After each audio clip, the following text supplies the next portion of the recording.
اعوذ باللہ من الشیطان اللعین الرجیم بسم اللہ الرحمن الرحیم رب اشرح لی صدری ویسر لی امری واحلل عقدۃ من لسانی یفقهوا قولی ان اللہ وملائکتہ یصلون علی النبی یا ایہا الذین آمنوا صلوا علیہ وسلموا تسلیما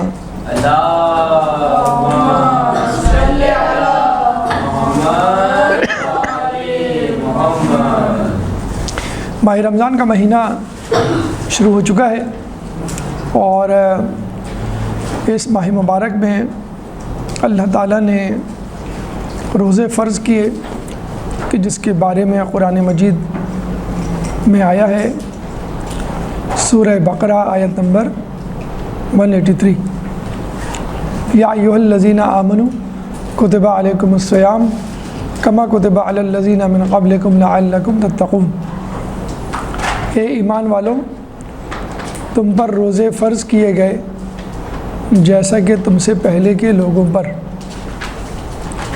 تاکہ تم متقی پرہیزگار بن جاؤ۔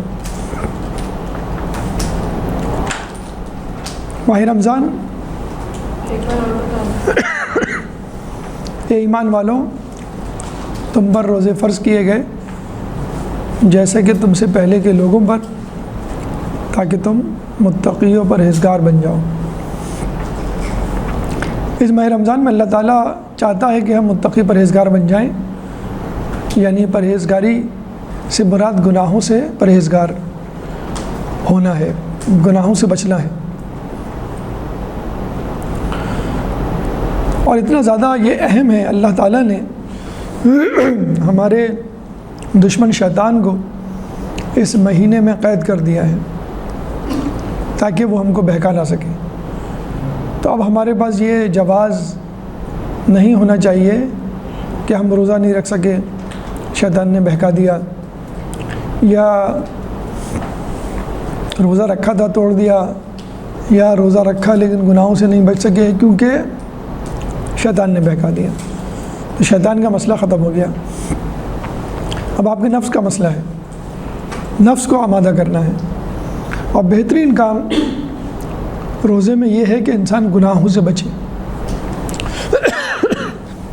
کیونکہ روزہ جو ہے وہ ایسی عبادت ہے جو مخفی ہے، جو نظر نہیں آتی۔ نماز جب آپ پڑھتے نظر آتا ہے، حج، عمرہ، زیارت، زکوٰۃ، لیکن نماز جو ہے وہ نظر نہیں آتی، روزہ نظر نہیں آتا۔ تو پہلی آسانی شیطان کو بند کر کے کی، اور دوسری آسانی یہ کہ اگر آپ کچھ نہ بھی کریں، بیٹھے رہیں، یعنی خالی سانس لیں، اس سانس کی بھی نیکی لکھی جائے گی۔ سانس لینا تسبیح ہے اور سونا بھی عبادت ہے۔ تھکن کے مارے آپ سو جاتے ہیں، تو اس سونے کو بھی اللہ تعالیٰ عبادت میں شمار کرے گا۔ تو اللہ تعالیٰ چاہتا ہے کہ ہم اس مہینے میں متقی پرہیزگار بن جائیں۔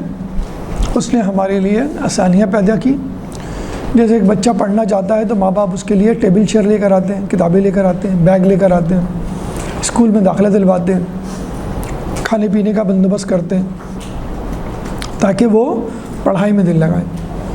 تمام سہولیات ملنے کے باوجود اگر پڑھائی میں وہ دل نہ لگائے تو ہم کہیں گے وہ بہت زیادہ نافرمان ہے۔ تو اللہ تعالیٰ نے اتنی آسانیاں پیدا کی، اس کے باوجود ہم متقی پرہیزگار نہ بنیں، تو اس کا مطلب یہ ہوا کہ ہم بہت ہی گئے گزرے انسان ہیں، اور شیطان کے بغیر بھی ہمارا گناہ کرنا ہم سے نہیں رکتا۔ تو ہمیں شیطان کی ضرورت نہیں ہے، ہم خود شیطان بن گئے۔ اب مسئلہ یہ ہے کہ ہر سال رمضان آتے ہیں اور گزر جاتے ہیں، لیکن آپ نے نوٹ کیا ہوگا کہ اکثر آپ کو افسوس ہوتا ہے کہ رمضان ویسے نہیں گزارے جیسے گزارنے چاہیے تھے، رمضان ویسے نہیں گزارے جیسے اور لوگوں نے، نیک لوگوں نے، علماء نے گزارے، یا ائمہ نے ہمیں تاکید کی گزار کے۔ تو آئیے ہم دیکھتے ہیں کہ وہ کون سی احتیاطیں ہیں، وہ کون سے گر ہیں، ٹپس ہیں جن پہ ہم عمل کر کے ماہ رمضان کو بہت اچھا گزار سکتے ہیں۔ سب سے پہلے تو یہ سمجھ لیجیے اہمیت کے اعتبار سے کہ چھٹے امام فرماتے ہیں کہ جو رمضان میں نہ بخشا گیا وہ عرفات میں پہنچے، یعنی اتنا مشکل ہے اس کا بخشنا کہ اب حج کیے بغیر وہ نہیں بخشا جائے گا۔ اگر آپ نے رمضان مس کر دیا، جیسے ہم کہیں گے بھئی اب ٹرین آپ نے مس کر دی، تو اب آپ کو کس سے جانا ہے؟ ہوائی جہاز سے۔ 1 سال تک اب ٹرین نہیں آئے گی، تو اب کتنا مشکل آپ کو لگے گا، کتنا مہنگا سفر ہے۔ تو حج پہ جانا ایک بہت مہنگا سفر ہے، پیسے زیادہ لگتے ہیں، ٹائم لگتا ہے، چھٹیاں لینی پڑتی ہیں۔ رمضان میں آپ گھر پہ ہی ہوتے ہیں، بلکہ جلدی چھٹی ہو جاتی ہے۔ رمضان میں پیسے نہیں خرچ ہوتے، آپ کو تو کھانا اسکپ کرنا ہے، چھوڑنا ہے، کھانا زیادہ تھوڑی کھانا ہے، چھوڑنا ہے، پیسے بھی کم خرچ ہوں گے۔ گھر میں رہتے ہیں، گھر والے ایک ساتھ اکٹھا بیٹھتے ہیں، اور حج میں آپ کو گھر والوں کو چھوڑ کے جانا پڑتا ہے۔ تو حج کے مقابلے میں رمضان ایک بہت آسان، روزہ ایک بہت آسان عبادت ہے۔ تو آئیے دیکھتے ہیں کہ ماہ رمضان میں ہم کیا ایسا کریں، کیا ایسی چیزیں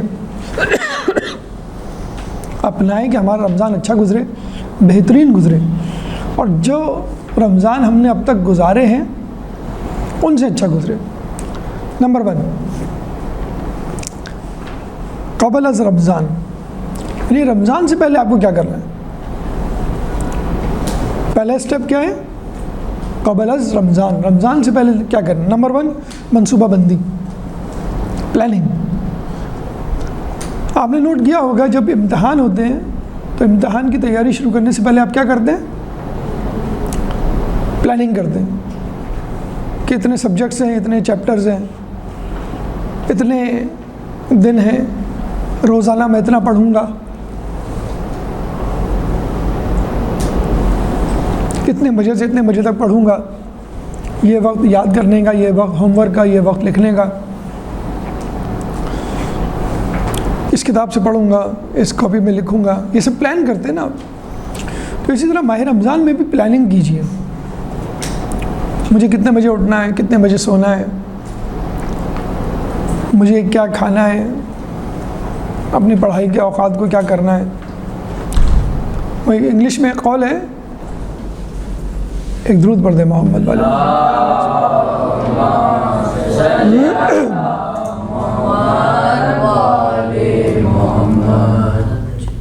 انگلش میں قول ہے، if you fail to plan that means you are planning to fail. If you fail to plan you are planning to fail. اگر آپ پلان کرنے میں ناکام ہو جاتے ہیں، اس کا مطلب ہے آپ اپنی ناکامی کو تلاش کر رہے ہیں، ناکامی کی منصوبہ بندی کر رہے ہیں۔ اب یہ 3 طرح کی پلاننگ ہے رمضان سے پہلے کی۔ نمبر 1، روحانی، جس کے بارے میں سورہ بقرہ آیت نمبر 183 میں اللہ فرماتا ہے کہ ایمان والوں تم پہ روزے فرض کیے گئے جیسے کہ تم سے پہلے کے لوگوں پر، تاکہ تم متقی پرہیزگار بن جاؤ، یعنی روحانی منصوبہ بندی، گناہوں سے بچنے کی منصوبہ بندی۔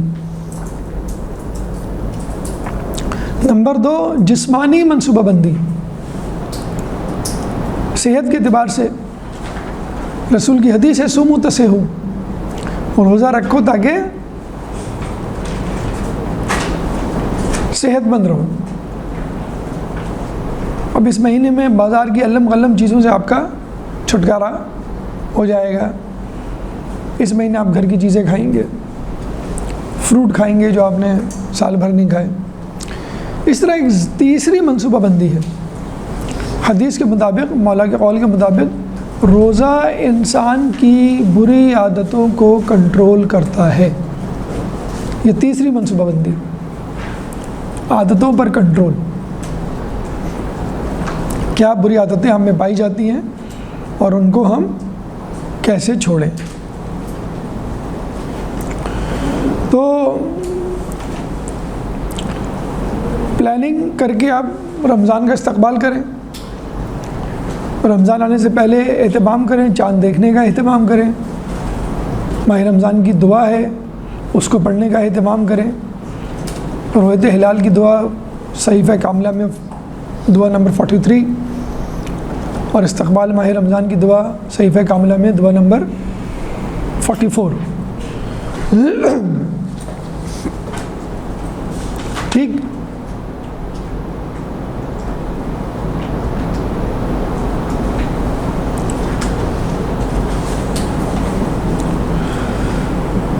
تو آپ پلاننگ کریں, سوچیں مجھے کیا کرنا ہے کیا نہیں کرنا ہے, اور پھر ماہ رمضان میں داخل ہوں.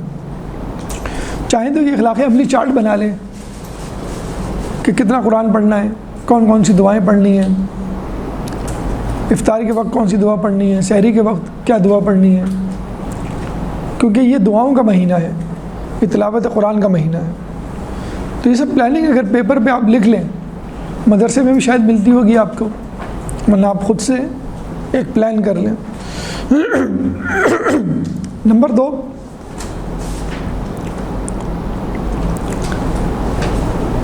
سحری. سحری آپ کس طرح کریں کہ جو بہترین روزہ گزارنے میں مدد دے.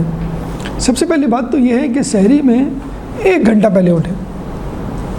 1 گھنٹہ پہلے, مثلاً روزہ بند کرنے کا ٹائم 5:37 ہے تو کم از کم 4:37. 1 گھنٹہ اٹھنے کا فائدہ کیا ہوگا, یا پون گھنٹہ چلیں کر لیں اس کو. 15 منٹ وضو اور نماز شب. نماز شب کوشش کریں پوری 11 رکعت پڑھیں. عام دنوں میں 1 رکعت 2 رکعت 3 رکعت, لیکن یہ مہینہ تو ہے ہی شب بیداری کا, عبادت کا, پوری 11 رکعت پڑھیں. نہیں پڑھی جاتی پہلے 1 پڑھیں, پھر 2 پڑھیں, پھر 3, پھر 5. اس کے بعد آپ دیکھیں گے آپ کو خود بخود بھوک لگے گی.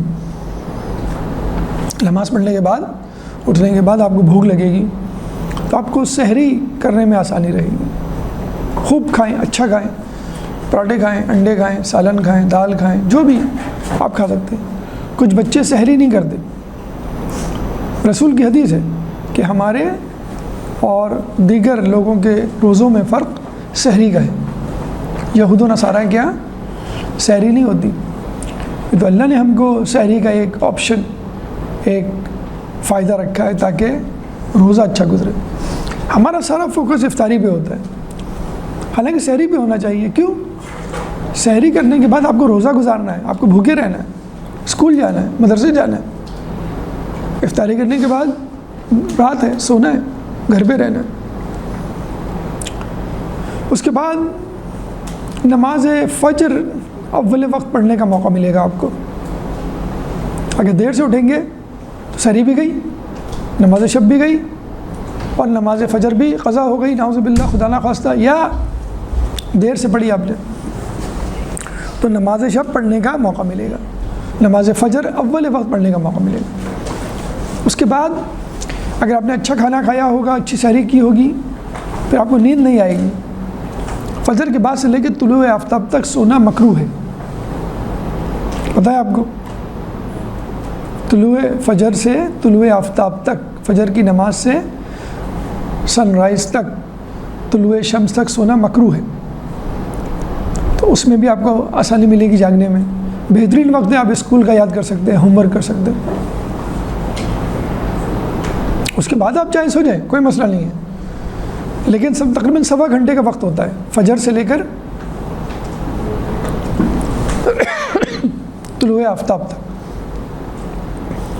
جب میڈیکل پوائنٹ آف ویو سے بھی دیکھا جائے, یہ وقت جو ہے وہ وقت ہے جس میں پولوشن کم ہوتی ہے, آکسیجن میکسیمم ہوتی ہے. آپ باہر نکلیں, ویسے بھی کھڑکی کے پاس بھی آئیں گھر کی, تو آپ کو فریشنس لگے گی. فضا جو ہے آپ کی تازہ ہوگی, آلودگی کم ہوگی, آکسیجن زیادہ ہوگی. پھر یہ وہ وقت ہے کہ جو استغفار کا وقت ہے، قرآن میں اس کا تذکرہ ہے نیک لوگوں کے بارے میں کہ وہ صبح سحر کے وقت استغفار کرتے ہیں۔ پھر ایک مکروہ عمل کرنے سے آپ رک جائیں گے، مکروہ ہے نا سونا، اس سے آپ رک جائیں گے۔ پھر یہ بھی کہا جاتا ہے کہ یہ وہ وقت ہے، امام زمانہ کا ظہور اس وقت ہوگا فجر میں۔ اور پھر یہ بھی کہا جاتا ہے کہ یہ وہ وقت ہے کہ جنت میں نہ دن ہوگا نہ رات ہوگی، بلکہ طلوع فجر سے لے کر طلوع آفتاب کے درمیان کا وقت، یہ وقت ہوگا اس میں۔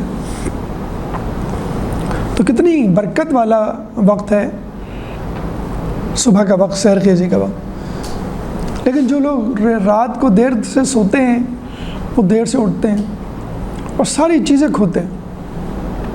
ایک تو ہوتا ہے نا جو دیر سے اٹھتا ہے وہ کھوتا ہے، ایک تو پنجابی والا کھوتا ہے، ایک اردو والا کھوتا ہے، یعنی وہ کھو دیتا ہے۔ کیا چیزیں کھو دیتا ہے؟ سحری، نماز شب، نماز فجر اول وقت اور سحر کے وقت اٹھنا، سحر کے وقت جاگتے رہنا طلوع شمس تک۔ تو یہ فوائد ہیں 1 گھنٹہ پہلے اٹھنے کے اور اچھی طرح سحری اور نماز شب پڑھنے کے۔ اس کے بعد خود نماز شب کے حوالے سے امام کی حدیث ہے بحر الانوار میں، بندہ جو بھی نیک عمل کرتا ہے اس کا ثواب قرآن مجید میں موجود ہے سوائے نماز شب کے ثواب کے، یعنی اتنا زیادہ ثواب ہے کہ وہ قرآن مجید میں بھی سمویا نہیں جا سکا۔ بندہ جو بھی نیک عمل کرتا ہے اس کا ثواب قرآن مجید میں موجود ہے سوائے نماز شب کے ثواب کے۔ اسی طرح سورہ سجدہ آیت نمبر 16 اور 17 نماز شب کے حوالے سے اللہ فرماتا ہے، بس کسی نفس کو نہیں معلوم ہے کہ اس کے لیے کیا کیا آنکھوں کی ٹھنڈک کا سامان اللہ نے چھپا رکھا ہے جو ان کے اعمال کی جزا ہے۔ بس کسی کو نہیں معلوم کہ اس کے لیے کیا کیا آنکھوں کی ٹھنڈک کا سامان اللہ نے چھپا رکھا ہے جو ان کے اعمال کی جزا ہے۔ یعنی نماز شب اتنی اجر کی خوشخبری لاتی ہے کہ اس کا ثواب قرآن میں بھی۔ اسی طرح سحری کے لیے حدیث ہے، ہمارے اور دیگر ادیان کے درمیان فرق سحری کا ہے۔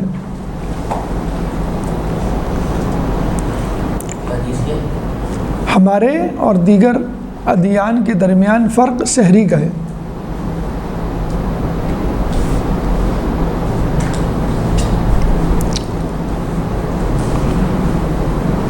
اچھا، ایک اور حدیث، صبح کے وقت سونا رزق کو روکتا ہے۔ تو آپ دیکھیے گا اگر آپ اٹھنا شروع کریں گے تو آپ کے گھر میں رزق کی برکت ہو جائے گی۔ صبح کے وقت سونا رزق کو روکتا ہے۔ یہ دوسرا اسٹیپ۔ تیسرا اسٹیپ سحری سے لے کے افطار تک۔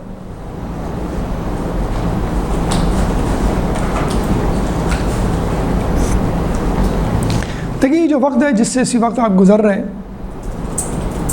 انسان روزے کی حالت میں، بھوک پیاس کی حالت میں ہوتا ہے تو پریشان ہوتا ہے کہ روزہ کیسے گزرے گا، بار بار گھڑی دیکھتا ہے 11 بجے 12 بجے 2 بجے 3 بجے۔ تو یاد رکھیے کہ بھوک آپ کی انرجی کو بڑھاتی ہے۔ شہری میں جو کھایا بس کھایا، اس کے بعد بھوکا رہنا ہے۔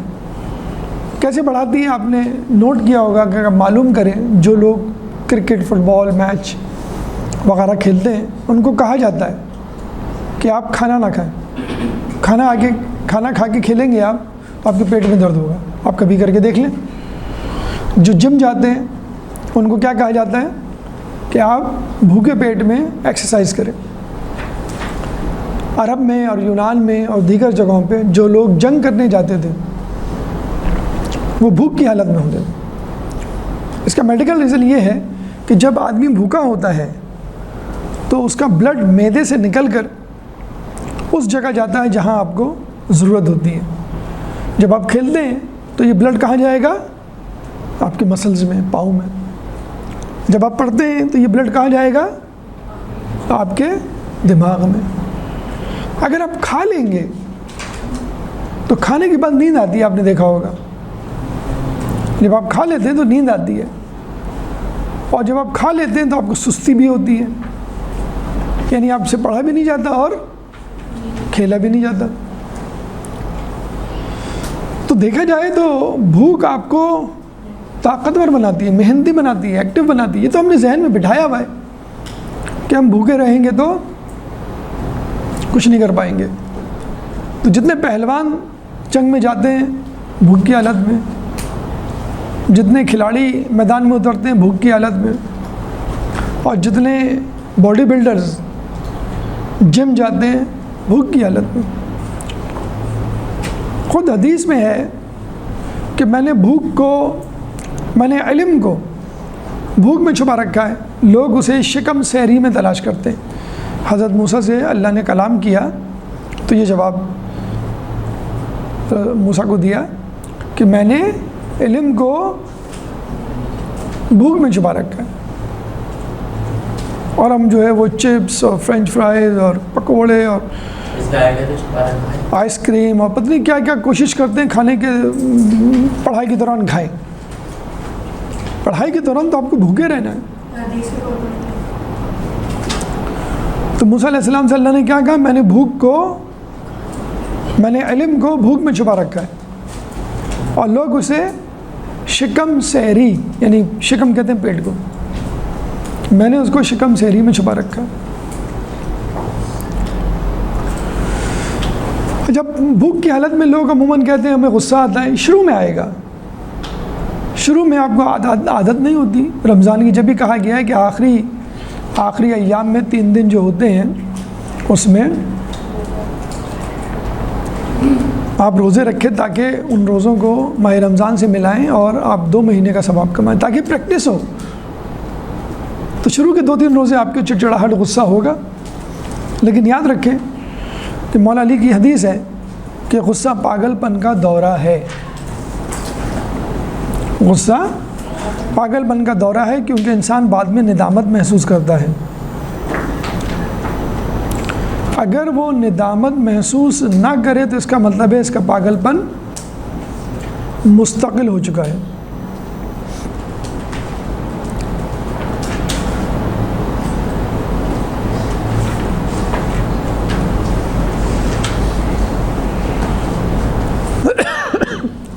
اگر غصہ آئے تو کیا کرنا چاہیے؟ بیٹھ جانا چاہیے، بیٹھے ہیں تو لیٹ جانا چاہیے۔ جس جگہ جس شخص کے سامنے غصہ آ رہا ہو اس سے دور چلا جانا چاہیے، آرام کرنا چاہیے۔ روزے کے علاوہ آئے تو پانی پینا چاہیے۔ تو جب بھی غصہ آئے، لڑائی جھگڑے کی نوبت آئے تو آپ کیا کہیں کہ میں روزے سے ہوں، میرا روزہ ہے، کیونکہ روزہ آپ کی پیاس بھوک اور بڑھائے گا، آپ کی انرجی کو ختم کر دے گا، کم کر دے گا۔ اس سے پرہیز کرنا ہے۔ پھر دوسرا یہ کہ گناہوں سے بچنا ہے۔ مولا علی نے جب رسول سے پوچھا کہ اگر کوئی رمضان کو پائے تو کیا کرے، تو رسول نے کوئی لمبے چوڑے وظیفے نہیں بتائے۔ رسول نے کیا کہا؟ گناہوں سے پرہیز، سب سے اہم کام۔ روزہ ہے بد نظری کر رہے ہیں، کوئی فائدہ نہیں روزے کا۔ روزہ ہے گالم گلوچ کر رہے ہیں، کوئی فائدہ نہیں روزے کا۔ روزہ ہے غیبت کر رہے ہیں، کوئی فائدہ نہیں روزے۔ اس کا مطلب کیا ہوا؟ روزہ رکھنا کمال نہیں ہے، روزہ رکھ کر گناہوں سے بچنا کمال ہے، جو اصل مقصد ہے۔ لعلکم تتقون، تتقون کا مطلب گناہوں سے بچنا۔ روزے کا ہدف، روزے کا مقصد کیا ہے؟ اگر آپ گناہوں سے نہیں بچ رہے تو اس کا مطلب ہے روزہ رکھنے کا کوئی فائدہ نہیں۔ حدیث میں ہے کہ ماہ رمضان کو اس لیے رمضان کہتے ہیں کہ وہ گناہوں کو جلا دیتا ہے۔ رمضان نکلا ہے رمضان، را میم زوال، رمضان کو رمضان اس لیے کہتے ہیں کہ وہ گناہوں کو جلا دیتا ہے.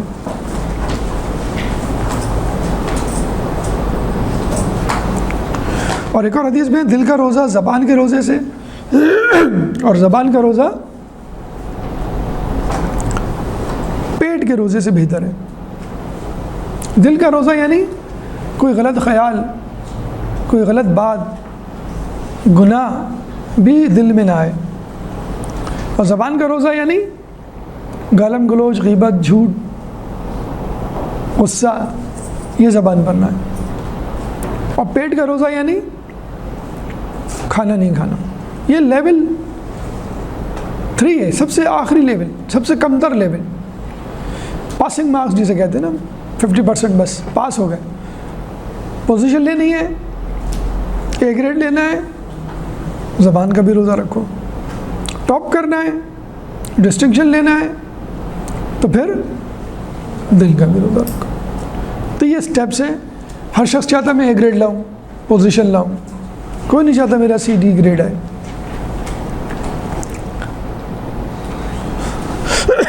ایک اور جگہ مولا فرماتے ہیں کتنے زیادہ روزہ رکھنے والے ایسے ہیں کہ ان کو روزے سے سوائے بھوک اور پیاس کے کوئی فائدہ نہیں ہوتا. یعنی پاسنگ مارکس. کتنے روزے دار ایسے ہیں جن کو روزے سے سوائے بھوک اور پیاس کے کوئی فائدہ نہیں ہوتا. اور کتنے زیادہ عبادت کرنے والے ہیں جن کو عبادت سے سوائے تھکن کے کچھ حاصل نہیں ہوتا.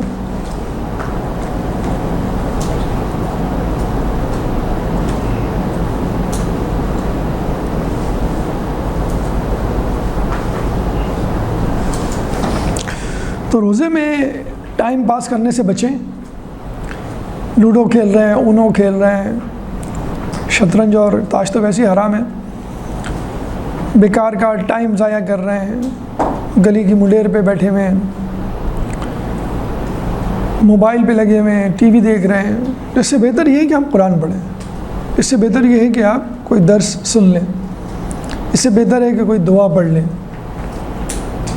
تو روزے کو صرف سستی کاہلی میں لوٹ پوٹ کے گزارنا، جیسے سول ہاسپٹل میں ICU میں کوئی پڑا ہوا ہو بے کلی کی کیفیت میں، جیسے پتہ نہیں کیا ہو گیا. تو چہرے پہ حشاشیت بشاشیت رکھنی ہے، ایکٹیویٹی جسے کہتے ہیں کہ رکھنی ہے. ٹھیک ہے. اسپیشلی افطار سے پہلے آپ نے نوٹ کیا ہوگا لوگ ٹہلے لگا رہے ہوتے ہیں، کب ہوگا ٹائم، کب ہوگا ٹائم. پھر ہمارے ٹی وی پہ ماشاءاللہ پروگرامات ایسے آ جاتے ہیں، گپ شپ، ٹائم پاس کرنے والے اس کو دیکھ رہا ہوتا ہے. حالانکہ بہترین وقت ہوتا ہے افطار سے پہلے کا ذکر و اذکار، دعا مانگنے کے لیے. یہ وہ وقت ہے جس میں دعا قبول ہوتی ہے. اس میں دعا مانگے، ذکر پڑھیں، کریں، تلاوت قرآن کریں. تو بجائے اس کے کہ روزے کو ٹائم پاس کر کے گزاریں، اس روزے میں وہ کام کریں. دیکھیں نا، ایک آیت پڑھنے کا ثواب قرآن کے برابر، سنت ادا کرنے کا ثواب فرض کے برابر، سانسیں آپ کی تسبیح. جب کچھ نہیں کر رہے تو اللہ اتنا دے رہا ہے، تو جب آپ کچھ کریں گے تو کیا دے گا. کچھ نہیں کر سکتے افطار سے پہلے تو گھر والوں کا ہاتھ بٹا دیں. امی کہتی ہیں فریج سے یہ لے آؤ، فریج سے وہ لے آؤ، بازار سے دھنیا ٹماٹر لے آؤ، تو آپ کیسے منہ بنا رہے ہوتے ہیں روزہ ہے میرا، پہلے کیوں نہیں کہا. اب 2 چکر لگ جائیں تو آپ اور غصے میں آ جاتے ہیں، میں نہیں لا رہا. دسترخوان پہ پلیٹیں رکھیں، کولر بھر کے رکھیں، بوتلیں پی کے ہم باہر چھوڑ دیتے ہیں. تو یہ چھوٹے چھوٹے کام گھر کے کوشش کریں ان کو انجام دیں. ابو امی، بڑے بھائی بھائی جان، بہن آپا سے کہنے سے پہلے وہ کہیں تو کام نہ کریں، بلکہ آپ خود کریں. امی سے پوچھیں امی باہر جا رہا ہوں، کچھ لیتا ہوا ہوں، یا لائیں امی میں دسترخوان بچھا دوں، میں ٹیبل لگا دوں، میں پلیٹیں رکھ دوں. اسی طرح افطار کے وقت ایسی افراتفری نفسا نفسی ہوتی ہے، لوٹ مار کا ماحول ہوتا ہے. تو کوشش کریں اپنے بہن بھائیوں کو موقع دیں، خود کھانے کی بجائے پہلے دسترخوان پہ جو لوگ بیٹھے ہوئے ان کو دیں. پہلے سے آپ شربت پہلے سے آپ پکوڑے سموسے، تو جو لوگ آپ کے آس پاس بیٹھے ہیں ان کا خیال کریں. پھر آخر میں اپنا. پھر نمبر 4 افطار. بہترین افطار کیسے کریں؟ دیکھیں اللہ کے رسول نے افطار کا مینیو ہمیں ایسا دے دیا ہے جو خود ہماری صحت کے لیے اچھا ہے. افطار کس سے کرنی چاہیے؟ کھجور صحت کے لیے بہترین ہے، جس میں آئرن ہے، کیلشیم ہے.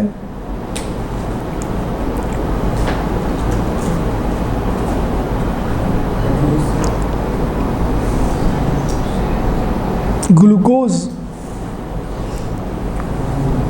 یہ چیزیں آپ کو انرجی پرووائڈ کرتی ہیں. عام دنوں میں آپ کھجور نہیں کھاتے. اللہ تعالیٰ اس روزے کی وجہ سے آپ کو کھجور کھانے کا موقع دیتا ہے. تو یہ آپ کا ہیموگلوبن بڑھاتی ہے. لوگ کہتے ہیں نا کہ یار سرخ و سفید نہیں ہوں میں، پیل چہرہ ہوتا ہے، یہ ہیموگلوبن کی کمی کی وجہ سے ہوتا ہے.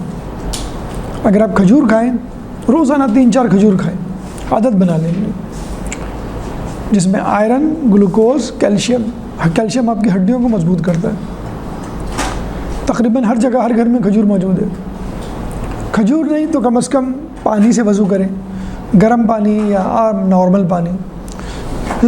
اس کے بعد فروٹ، ہم لوگ فروٹ کی چاٹ بنا لیتے ہیں، اس میں مایونیز اور مرچیں پتہ نہیں کیا کیا. بہتر ہے کہ فروٹ کو سادہ ہی کھائیں.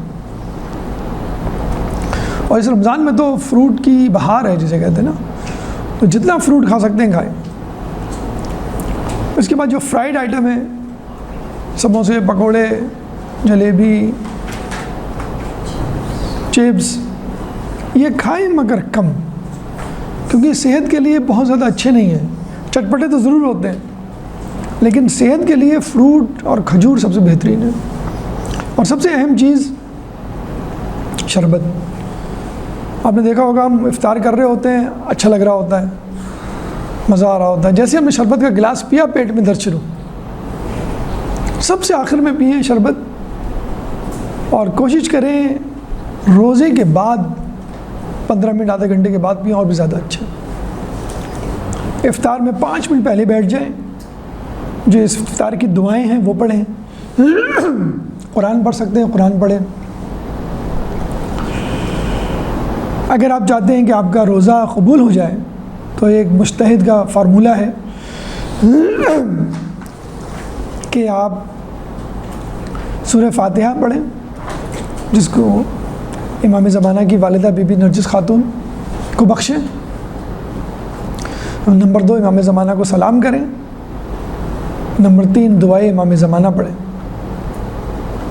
نمبر 4 امام حسین کو سلام کریں. یہ 4 چیزیں اگر آپ کریں گے تو انشاءاللہ آپ کا روزہ قبول ہو جائے گا.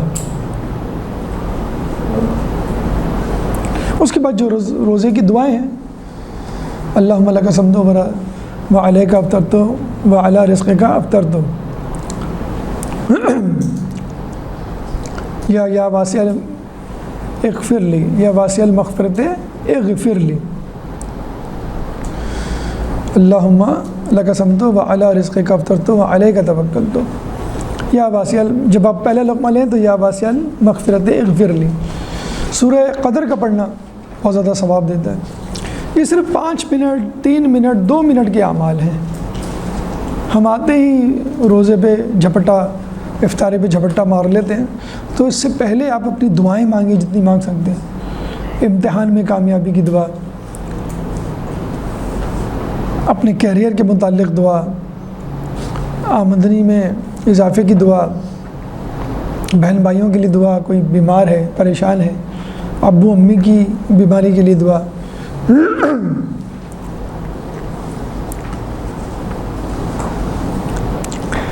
پھر 5ویں مرحلے پہ افطار سے لے کے سحری کا وقت یہ کیسے گزاریں.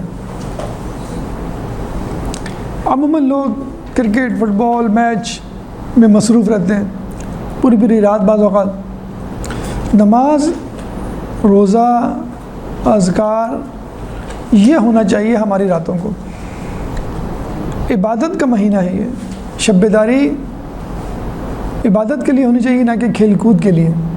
اگر کھیل کود کر بھی رہے ہیں تو 1 گھنٹہ 2 گھنٹہ پوری رات کھیلنے میں گزار دیں آپ. یہ تو رمضان کے ساتھ ناانصافی ہے. اور یہ وہی کھیلنا کودنا ہے، دیر تک جاگنا ہے، جو آپ کو صبح، جیسے میں نے کہا 1 گھنٹہ پہلے اٹھیں، صبح اٹھنے سے روکتا ہے. جتنا لیٹ سوئیں گے اتنا ہی لیٹ اٹھیں گے. جتنا لہو و لعب میں زندگی گزاریں گے رات کے وقت، صبح اتنا ہی نماز شب سے محروم ہو رہ جائیں گے. تو کوشش کریں. کہتے ہیں کہ 9 سے 12 جو سوتا ہے اس کا 1 گھنٹے کا سونا 3 گھنٹے کے برابر ہے، اور جو 12 سے 3 سوتا ہے اس کا 1 گھنٹے کا سونا 1 گھنٹے کے برابر ہے. اور جو 3 بجے سے 6 بجے کے درمیان سوتا ہے، یعنی 3 بجے سو رہا ہے، تو اس کا 3 گھنٹے کا سونا 1 گھنٹے کے برابر ہے. یعنی جلدی سونا زیادہ فائدہ مند ہے. یعنی اگر آپ کہیں کہ میں دیر تک پڑھوں اور پھر سو جاؤں، بہتر یہ ہے کہ آپ جلدی سو جائیں اور جلدی اٹھ کر پڑھیں. جلدی سوئیں گے تو فریش اٹھیں گے. تو 9 سے 12 کے درمیان سونا، جو کہ پاکستان میں تقریباً ناممکن ہے، لیکن باہر کے ملکوں میں لوگ 9 بجے سو جاتے ہیں، 9 بجے سو جاتے ہیں اور صبح 6 بجے 5 بجے اٹھتے ہیں. چلے 9 بجے نہیں سو سکتے، 10 بجے 11 بجے 12 بجے تو سوئیں. ڈیڈ لائن 12 بجے سوئیں گے تو 3 بجے تک 1 گھنٹے کا سونا 1 گھنٹے کے برابر ہے. اور 3 بجے کے بعد پھر وہ نیند نہیں ہوتی. ٹینشن ہوتی ہے آپ کو. سو گیا تو فجر میں سو جائے گی، رمضان ہے تو سو گیا تو سحری میں سو جائے گی. اور آپ دیکھیں لیٹ نائٹ سو گئی، وہ فریشنس نہیں ہوتی اٹھنے میں. کسی دن آپ جلدی سو کے دیکھیں آپ کتنا ایکٹیو اور فریش ہو کے اٹھیں گے آپ. فَوَيْلٌ لِّلْمُصَلِّينَ الَّذِينَ هُمْ عَنْ صَلَاتِهِمْ سَاهُونَ. وائے ہو ان نمازیوں پر جو کہ نماز میں سستی کاہلی سے آتے ہیں. یہ وہی تو نماز ہے. دیر سے سوئیں گے، دیر سے اٹھیں گے تو نماز میں سستی کرتے ہوئے آئیں گے، ایکٹیولی نہیں آئیں گے. تو کبھی کر کے دیکھیے گا کون کون ہے جو جلدی سوتا ہے. کتنے بجے؟ 10 سے 11. شاباش شاباش، ویری گڈ. شاباش، یہ ہوئی نا بات. 9 بجے. شاباش، ویری گڈ. اگر کوئی مجبوری ہے تو ایک الگ بات ہے. کچھ لوگ مسکرا رہے ہیں، جواب نہیں دے رہے ہیں. اگر کوئی مجبوری ہے، مثلا پڑھائی کی مجبوری ہے کہ میں صبح اٹھ کے نہیں پڑھ پاؤں گا، بہتر تو یہی ہے کہ صبح ہی اٹھ کے پڑھیں. میں ایسے افراد کو جانتا ہوں جو سالوں سے رات بھر جاگتے ہیں، لیکن وہ بھی کہتے ہیں یار رات کی نیند ہوتی ہے. وَجَعَلْنَا اللَّيْلَ لِبَاسًا وَالنَّهَارَ مَعَاشًا، کہ ہم نے رات آرام کے لیے بنائی اور دن معاش، گھومنے پھرنے، کسب معاش، روزی کمانے کے لیے، پڑھائی، اسکول یونیورسٹی جانے کے لیے. تو کوشش کریں. آپ لوگوں کو تو اسکول ہوتا ہے، کالج ہوتا ہے، تو آپ لوگوں کو تو چاہیے جلدی سو جائیں. اور پھر آپ دیکھیں صبح اٹھ کے، رمضان بہترین وقت ہے اپنا روٹین چینج کرنے کا. صبح اٹھ کے پڑھ کے دیکھیں آپ کہ کتنا آپ کو مزہ آئے گا. دوسرا ایک مسئلہ کیا ہوتا ہے، افطار کے بعد کھانا. افطار کر لیتے ہیں تو کھانے کا امی کہتی رہ جاتی ہیں بیٹا کھانا ابھی نہیں کھانا، ابھی نہیں کھانا. پھر ٹینشن ہوتی ہے اگر نہیں کھایا اور صبح نہیں آنکھ کھلی تو کیا ہوگا. تو 11-12 بجے کھانا کھا رہے ہوتے ہیں اور پیٹ ہیوی ہو جاتا ہے اور صبح بھی آنکھ نہیں کھلتی. اگر آپ کو بھوک نہیں لگتی کھانے کی تو افطار میں آپ اتنا کھا لیں کہ وہ کھانے کے برابر ہو جائے. کچھ لوگ دیکھا ہوگا آپ نے کھانا افطار ایک ساتھ کرتے ہیں.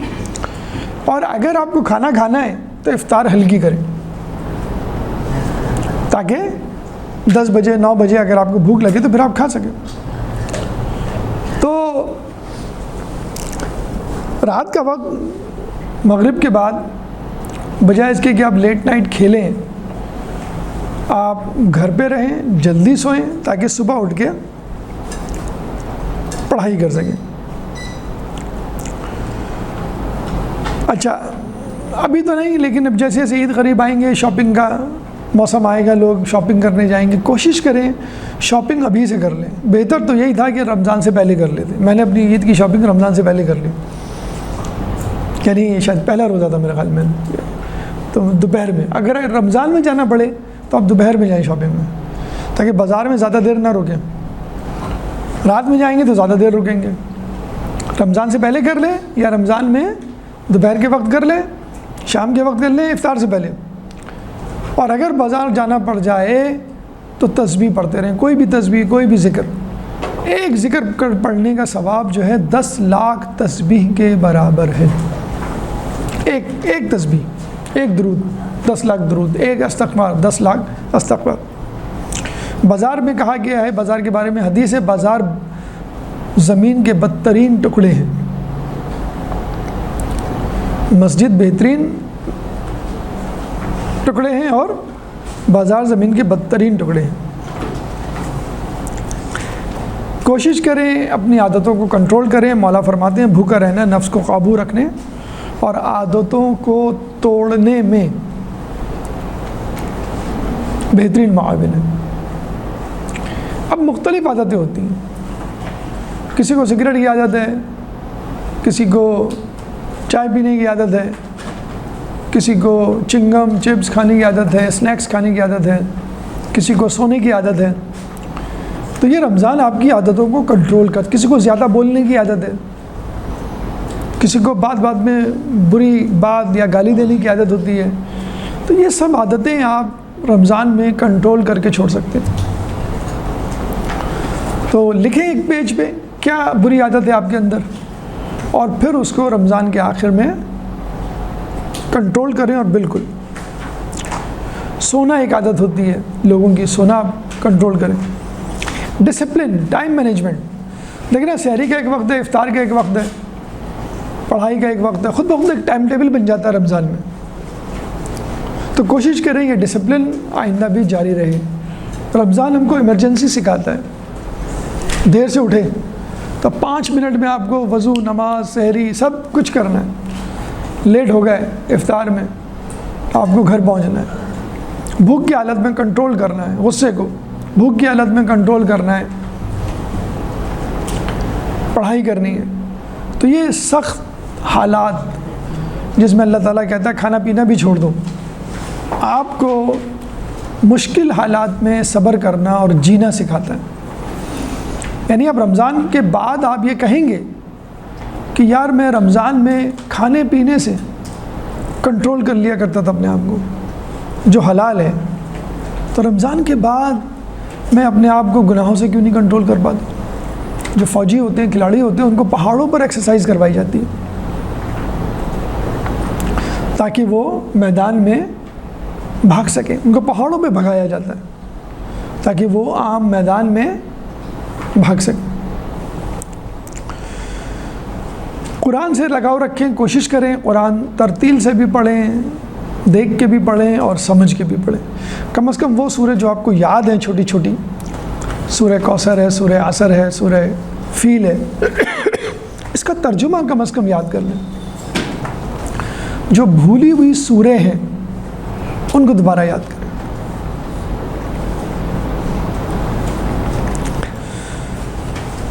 جنت میں کچھ لوگ جب محلات کو دیکھیں گے جو اونچے ہوں گے تو کہیں گے یہ محلات کتنے اچھے ہیں، کاش ہمارے ہوتے۔ تو فرشتے کہیں گے یہ آپ کے تھے۔ کہیں کیسے؟ کہیں گے آپ نے جو قرآن کی سورہ یاد کی تھی اس کی وجہ سے یہ محل آپ کو مل گئے تھے، لیکن آپ نے ان سوروں کو بھلا دیا تو یہ محلات آپ سے ہم نے چھین لیے۔ تو یہ افسوس ہوگا آپ کو جنت میں، سورہ بھول جانے کا، جو ٹائم ہم نے ضائع کیا ہے اس کو ضائع کرنے کا۔ اور آخر میں کوشش کریں ماہ رمضان کے بعد بھی 1 2 3 کم از کم 3 روزے مہینے میں رکھیں۔ اللہ تعالیٰ فرماتا ہے کہ جو ایک نیکی کرے گا ہم اس کو 10 کے برابر اجر دیں گے۔ قرآن میں ہے نا، من جاء بالحسنۃ فلہ عشر امثالھا، کہ جو ایک نیکی لے آئے گا ہم اس کو 10 کے برابر اجر دیں گے۔ تو 3 روزے کا مطلب ہے 30 دن کے روزے، اور ہر مہینے 30 دن کے روزے مطلب سال بھر کے روزے.